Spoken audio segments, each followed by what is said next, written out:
আসসালামু আলাইকুম রহমতুল্লাহি বারকাতুহ। কেমন আছেন সকল প্রিয় বন্ধুরা? আপনারা জানেনই যে আমরা যে কাজের জন্য প্রস্তুতি নিচ্ছিলাম, যে কিছু অসহায় লোককে আমরা কিছু যে যতটুকু পারি খাদ্যদ্রব্য দিব, ও কারণে আমরা এসেছি একটা অসহায়ের বাড়ি।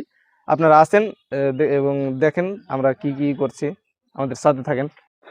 আমরা যে জিনিসগুলো দিব মনে করেছিলাম ওগুলো এসেছি আমরা একটা অসহায়ের বাড়িতে। কারণ যিনি এখানে যে মহিলাটা থাকে ওনার স্বামী নেই, মারা গেছে, অনেক দিন হয়ে গেল। ও কারণে আমরা যতটুকু পারছি ওই সাহায্যের হাত বাড়িয়েছি। আপনারা আমাদের সাথে থাকেন, আমরা দেখাচ্ছি কি কি আমরা জিনিস নিয়ে এসেছি। দেখি খুলো তো কি কি আছে। এখানে খেজুর আছে ইফতার করার জন্য, আটা আছে 1 প্যাকেট 1 কেজি, 1 কেজি পেঁয়াজ আছে, চানা রয়েছে 250 হাফ কেজি,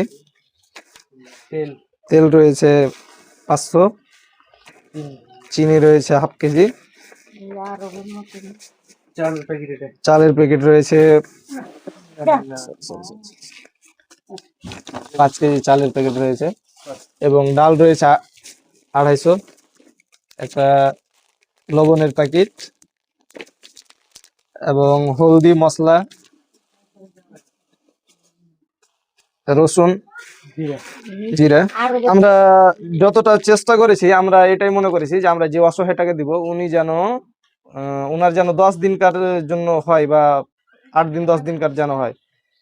মানে রোজা সেহরি থেকে নিয়ে রোজা ইফতার পর্যন্ত, যেরকম সেহরি তো করবে, ভাত রান্না করে এগুলো খাবেই করবে। আর আমরা এখানে দিয়েছি চিনি শরবত খাওয়ার জন্য, এবং খেজুর রয়েছে হাফ কেজি।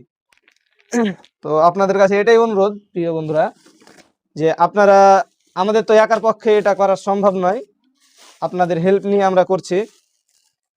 তো আপনারা আমাদের পাশে থাকেন, এবং আমিও চাই যেন আপনার দ্বারা দিয়েও কিছু অসহায়ের হেল্প হোক, এটা আমিও চাই। আপনারা, আমরা স্ক্রিনার দিয়ে দেবো ভিডিওটিতে, আপনারা ওই স্ক্রিনারে যে যেভাবে পারবেন ওভাবে ডোনেট করতে পারবেন। আর আমি চাই যে আপনাদের দ্বারাই কিছু অসহায় মানুষের হেল্প হোক।